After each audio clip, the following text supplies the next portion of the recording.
United USA.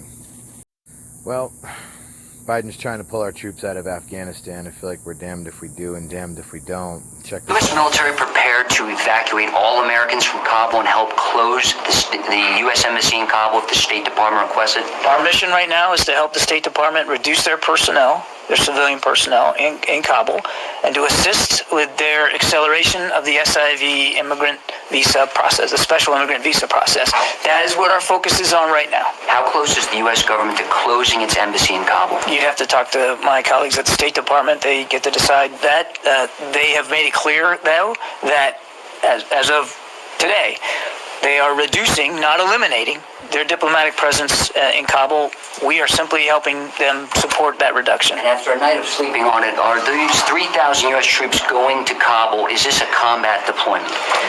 I didn't sleep on that question, Lucas. I thought I answered it pretty well yesterday. You didn't answer it, John. John, these soldiers and Marines that are fully kitted out, putting on night vision goggles, landing in Kabul, taking positions at the airport, they're going to a combat zone, are they not?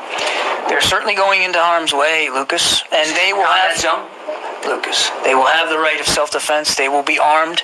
And as I said yesterday, and I don't think I could have made it any more clear, that if there is an attack upon our forces, our commanders have now and always have had the right and responsibility to defend themselves. And any attack on our forces in Afghanistan will be met swiftly with a forceful and an appropriate response. And I know, listen, I know you want to get into the nomenclature here. Nobody's walking away from the fact that this is potentially dangerous. In fact, I think one of the things I said at the opening of the press conference was I'm not going to provide a lot of operational detail because we know it's dangerous. We're all mindful of the perilous situation in Afghanistan and the deteriorating security situation, Lucas, and I find it a little... I find it frustrating that you're trying to pin me down on a nomenclature here, like we're afraid to say the word combat. After 20 years of being in Afghanistan, we understand what we're facing right now. We're taking the risks very, very seriously, and our troops and their leaders will have all the rights and responsibilities that they need to protect themselves and their comrades. Did the Defense Secretary recommend this withdrawal of American troops from Kabul? I'm sorry? Did the Defense Secretary recommend the full withdrawal of U.S. troops from Kabul? This is before this week, of course. I'm not going to talk about the Secretary's recommendations to the Commander-in-Chief. Do you think it's important for history, for the transcript, for the people watching this briefing right now, did the Defense Secretary support the full U.S. military withdrawal from Kabul?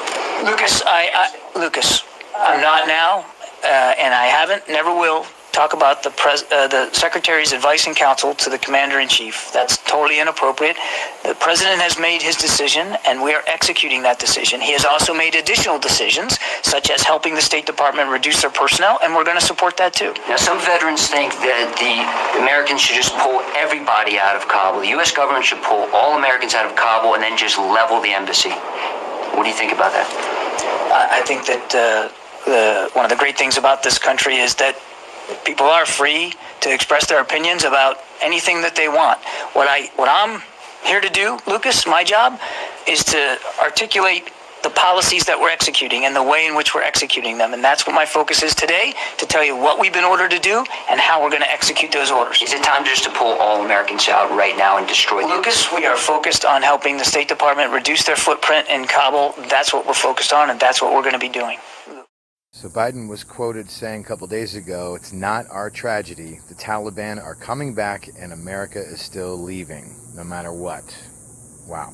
Volatile situation, and it seems like it's in vain. We've been there for almost 20 years, and what's the point of pulling out now? Especially when that area is unstable. Let me know what you think in the comments.